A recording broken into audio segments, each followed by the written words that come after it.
శ్రీ గురుభ్యో నమః. శ్రీమాత్రే నమః. మా భక్తి టీవీని ప్రోత్సహిస్తూ ఉన్నటువంటి మా ప్రేక్షకులందరికీ ధన్యవాదాలు తెలియజేస్తూ ఉన్నాము.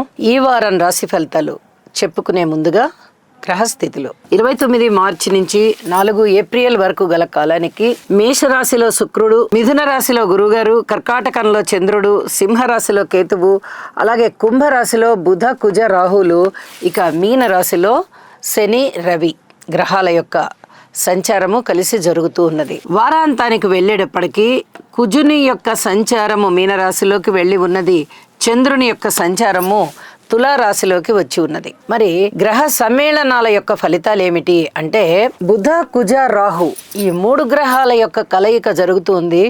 రాహు గారి యొక్క సంచారము బుధుడితోనూ కలిసి ఉన్నది, కుజుడితోనూ కలిసి ఉన్నది. చర్మ వ్యాధులకి సంబంధించి, వినికిడి శక్తికి సంబంధించి, అలాగే నరాల బలహీనతకి సంబంధించి ప్రభావాలు ఉంటాయి. సర్పదోష ప్రభావాలు కూడా ఉండడానికి చాలా వరకు అవకాశం ఉంది కుజరాహుల కలయిక వల్ల. అయితే కంపల్సరీగా జపాలు చేయించుకోవడానికి ప్రయత్నం చేయండి. అది రాశితో సంబంధం లేదు, నక్షత్రంతో సంబంధం లేదు. ఏ నక్షత్రం వారైనా సరే ఈ చెప్పినటువంటి పరిహారాలు చేయించుకోండి. ఒకవేళ మేము అంత చేయించుకోలేమండి, మాకు అంత స్థితిగతులు ఇబ్బంది అవుతాయి, మాకు ఆర్థిక పరిస్థితి అని అనుకునే పక్షంలో బుధ కుజ రాహు గ్రహాలకి స్తోత్ర పారాయణాలు చదువుకుని కొన్ని పెసలు, కొన్ని కందులు, కొన్ని మినుములు పంతులు గారికి దానం ఇచ్చేయండి. ఇది చాలా చాలా చెప్పదగినటువంటి సూచన అన్నమాట. అలాగే శని రవి గారుల కలయిక కూడా జరుగుతూ ఉంది. ఇది కూడా చాలా వరకు ఇబ్బందికరమైన పరిస్థితే అవుతూ ఉన్నప్పటికీ కొంచెం మంచి ఫలితాలు ఉండడానికి అవకాశం ఉంది. నిజానికి మైథలాజికల్ గా చెప్పాలంటే వారిద్దరు తండ్రి కొడుకులు, శని గారు రవి గారు. కానీ వాళ్ళ మధ్య మిత్రత్వం లేదు, శత్రుత్వం ఉంది అని చెప్పి చెప్తోంది జ్యోతిష శాస్త్రం. కాబట్టి శని రవి స్తోత్ర పారాయణాలు చేసుకోవడం అనేది చాలా చాలా మంచిది అని చెప్పి తెలియజేస్తూ ఉన్నాను. ఇక దృష్టుల ఫలితాలకు వస్తే, గురువుగారి 9వ దృష్టి కుంభరాశి మీద పడుతూ ఉన్న కారణం చేత ఇక్కడ ఈ బుధ కుజ రాహు గ్రహాల యొక్క దుష్ట ఫలితాలు ఏదైతే ఉన్నాయో, మీరు ఏదైతే దానికి పరిష్కార మార్గాలు పరిహారంగా చేసుకుంటూ ఉంటారో చాలా వరకు అవన్నీ కూడా పట్టించి మీకు మంచి ఫలితాలు రావడానికి అవకాశం ఉంది. కాబట్టి ఆధ్యాత్మిక చింతన పెంచుకోండి, స్తోత్ర పారాయణాలు చెయ్యండి, చాలా వరకు మంచి ఫలితాలు ఉండడానికి అవకాశం ఉంది. నాలెడ్జ్ పెరగడం కానీ, ఏదైనా నాస్తిక భావాలు తగ్గిపోవడం కానీ, అలాగే ఈ కోర్టు కేసులకు సంబంధించి, భూ వివాదాలకు సంబంధించినటువంటి ఇబ్బందికరమైన అంశాలు ఏవైతే ఉన్నాయో అవి కాస్త తగ్గుముఖం పట్టడానికి కానీ చాలా వరకు అవకాశాలు ఉన్నాయి అని చెప్పి తెలియచేస్తూ ఉన్నాను. వారాంతంలోకి వెళ్ళేటప్పటికీ శని రవిలతో పాటు కుజుని యొక్క సంచారం కలిసింది. ఇది ఎంత మాత్రమూ మంచిది కాదు. ప్రతి వ్యక్తి కూడా ఈ కుజ శని రవి గారుల యొక్క స్తోత్ర పారాయణాలు చేసుకోవలసిందిగా సూచన చేస్తూ ఉన్నాను. ఇది అనేక రకాలైనటువంటి దుష్పరిణామాలకి దారితీస్తుంది. హృద్రోగాలు రావడానికి అవకాశం ఉంది, రోడ్డు ప్రమాదాలు, విస్ఫోటనాలు, వరద అంత బీభత్సం కాకపోయినా ఇంచుమించుగా అలాంటి పరిస్థితి, అంత తీవ్రత వానలు ఉండే పరిస్థితి, లేదా గాలులు ఎక్కువగా ఉండేటటువంటి పరిస్థితి. ఈ వేడి గాలుల కన్నా కూడా ఈ జలరాశిలో ముగ్గురు కలుసుకున్నారు కాబట్టి ఈ జలానికి సంబంధించి వర్షాలు, వరదలు ఇలాంటివి ఉండడానికి అవకాశం ఉంది. అలాంటివి చాలా చాలా ఇబ్బంది పెట్టేటటువంటి అంశాలు అన్నమాట.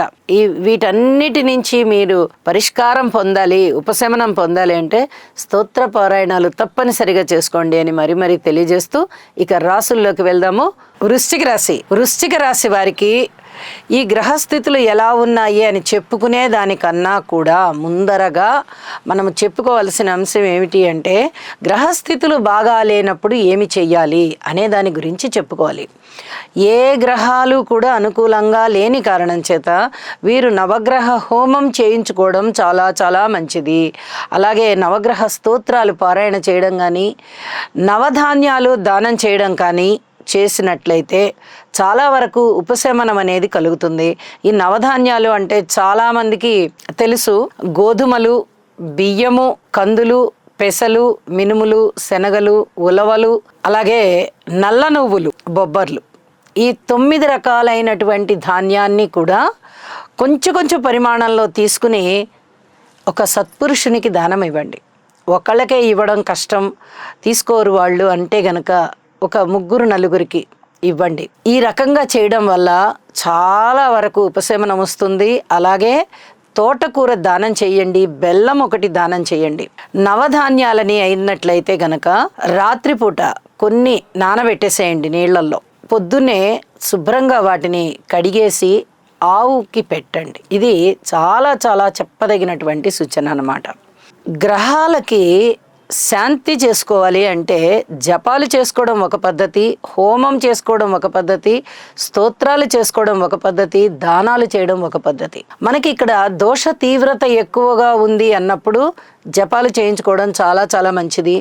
అవి కాదు, మనం అంత స్తోమతగా లేము, పెట్టుకోలేము అనుకున్నప్పుడు స్తోత్రపారాయణాలు చేసుకుని దానాలు ఇచ్చుకున్నట్టయితే కూడా చాలా వరకు ప్రయోజనం ఉంటుంది. ఇక్కడ అదే పనిగా తెలియచెప్తున్నాను, వార ప్రారంభంలో గ్రహస్థితుల యొక్క సంచారము ఎక్కడా కూడా ప్రయోజనాలు కలిగించే విధంగా లేదు కాబట్టి ఈ చెప్పినటువంటి పరిహారాలు తప్పనిసరిగా చేసుకోండి. అలాగే వారాంతంలోకి వెళ్ళేటప్పటికీ కూడా గ్రహస్థితులు కుజుడు పంచమ స్థానంలోకి వెళ్ళారు, చంద్రుడు వ్యయస్థానంలోకి వచ్చి ఉన్నారు. ఈ రెండూ కూడా అంత అనుకూలమైనటువంటి మార్పులు కాకపోవడం చేత వార ప్రారంభంలో ఉన్నటువంటి ఫలితాలే వారాంతంలో ఉంటాయి అని కూడా గ్రహిస్తూ ఈ చెప్పినటువంటి పరిహారాలని తప్పనిసరిగా పాటిస్తారని కోరుకుంటూ ఉన్నాను. శుభం. శనిగ్రహం యొక్క అనుకూలత కొరకు నీలాంజన సమాభాసం రవిపుత్రం యమాగ్రజం ఛాయామార్తాండ సంభూతం తం నమామి శనైశ్చరం. ఓం క్రాం క్రీం క్రౌం సహ శనయే నమః. రవిగ్రహ అనుకూలత కొరకు జపాకుసుమ సంకాశం కాశ్యపేయం మహాద్యుతిం తమోరిం సర్వపాపఘ్నం ప్రణతోస్మి దివాకరం. ఓం హ్రాం హ్రీం హ్రౌం సహ సూర్యాయ నమః. కుజగ్రహం యొక్క అనుకూలత కొరకు ధరణీ గర్భ సంభూతం విద్యుత్కాంతి సమప్రభం కుమారం శక్తిహస్తం తం మంగళం ప్రణమామ్యహం. ఓం క్రాం క్రీం క్రౌం